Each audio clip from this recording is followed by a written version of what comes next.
নিয়ে যাবে, পুরান হোক নতুন হোক, তাদেরকেও পাঠাবে, যেন জোর থেকে ইজতেমা পর্যন্ত একটা পুরা দেশে মেহনত হয়। আমরা যেন প্রত্যেক থানা না প্রত্যেক ইউনিয়নে যেন জামাত পাঠাইতে পারি। করবো ভাই, দিনে মেহনত করব, রাত্রে দোয়া করব। দিনে বান্দাদেরকে আল্লাহর দিকে ডাকবো, আর রাত্রে আল্লাহকে বান্দাদের দিকে ডাকবো। দিনে দাওয়াত দিব, রাত্রে দোয়া করব। দাওয়াত মানেও ডাকা, দোয়া মানেও ডাকা।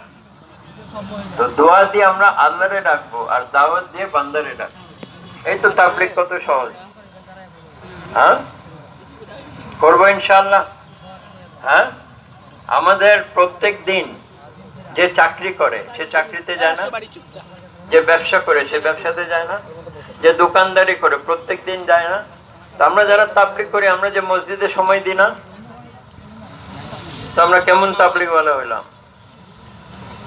বরঞ্চ আমি নিজে তো যাবই মসজিদে, অন্যদেরকে নিয়ে যাব, নতুনদেরকে শরীক করব, মসজিদকে আবাদ করব, মসজিদকে 24 ঘন্টা আবাদ করব, যেমন মদিনার মসজিদ 24 ঘন্টা আবাদ ছিল।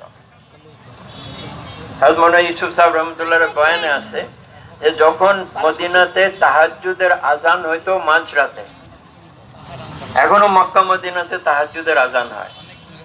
যেমন এটা এলান ছিল যে যারা তোমরা মসজিদে আসো তোমরা বাসায় চলে যাও, যারা বাসায় আসো তোমরা মসজিদে চলে আসো, যেন মসজিদ 24 ঘন্টা আবাদ থাকে। সব সময় মসজিদে কোনো না কোনো আমল হইতে থাকে, নামাজ, জিকির, কোরআন, মাশওয়ারা, খিদমত, সব সময় যেন মসজিদে আমল চালু থাকে। এজন্য আমাদের বড়রা চান আমরা আমাদের মসজিদকে 24 ঘন্টা আবাদ করব। নিয়ত আছে? হ্যাঁ, আমরা ভাগ হয়ে যাই, আমরা 10 জন আছি, 12 জন আছি, আমরা আপসে ভাগ হয়ে আমরা মসজিদকে 24 ঘন্টা আবাদ করব। 3 ঘন্টা দেন, 4 ঘন্টা দেন। আর এর জন্য চিল্লাও লাগবে না, নতুন লোকদেরকেও মসজিদ আবাদতে শরীক করতে পারেন, যেন আমাদের মসজিদে নববীর মতন 24 ঘন্টা আবাদ। এবং